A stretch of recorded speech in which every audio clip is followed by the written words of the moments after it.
चलिए शुरू करते हैं एक छोटी सी कहानी। कहानी का नाम है ज़िंदगी सबको नसीब नहीं होती।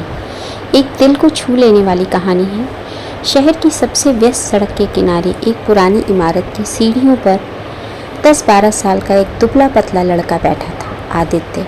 उसके कपड़े धूल से सने थे और हाथों में पुराने अखबार का पुलिंदा, आंखों में गहरी थकान और चेहरा इतना मासूम कि राहगीर भी पल भर को ठहर जाते, पर कोई उसकी तकलीफ सच में नहीं देखता था। आदित्य कभी इस हालत में नहीं था।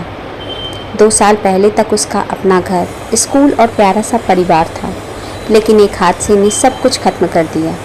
एक सड़क दुर्घटना में उसके माता पिता चले गए।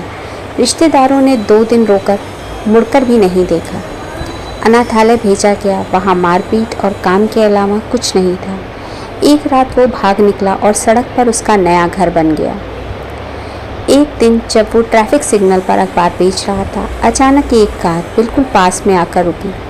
पीछे बैठी लगभग 35-36 साल की महिला ने उसे ध्यान से देखा।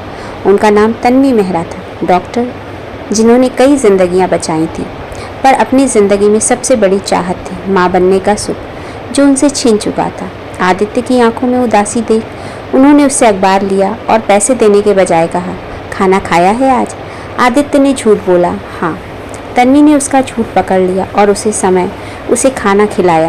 वो रोज़ उसे देखने लगी, कभी फल देती, कभी कपड़े, पर आदित्य सिर्फ उतना ही लेता जितना ज़रूरी हो। एक बारिश भरी रात में आदित्य बीमार होकर फुटपाथ पर बेशुद्ध पड़ा था।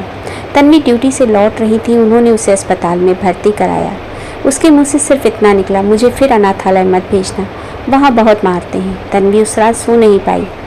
उन्होंने पहली बार सोचा, क्या नसीब किसी दूसरे का दर्द बांटने से अपनी तरफ मोड़ा जा सकता है?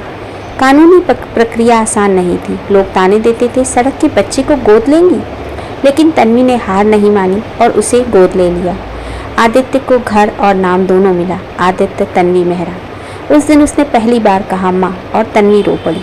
आज 5 साल बाद आदित्य पढ़ाई में टॉपर है, पेंटिंग करता है, वहीं कहता है उसकी नई माँ ने जो उसे सिखाया है, ज़िंदगी सबको नसीब नहीं होती, पर जिसे मिलती है वो किसी और को भी दे सकता है। वो हर साल उसी सिग्नल पर जाता है, बच्चों को गर्म कपड़े, किताबें और खाना देता है। जब कोई पूछता है कि तुम क्यों करते हो ये सब, वो मुस्कुराता है, किसी ने मेरी ज़िंदगी लौटाई थी, अब मेरी बारी है। एक टूटी तकदीर किसी और की मोहब्बत से जुड़ गई और एक सूनी गोद में हंसी लौट आई। एक बच्चा जिसने करीब से मौत को देखा था, आज दूसरों को ज़िंदगी बांट रहा है। सच है, ज़िंदगी सबको नसीब नहीं होती, पर जो इसे जीना सीख लेता है वही सबसे अमीर होता है। कैसी लगी कहानी?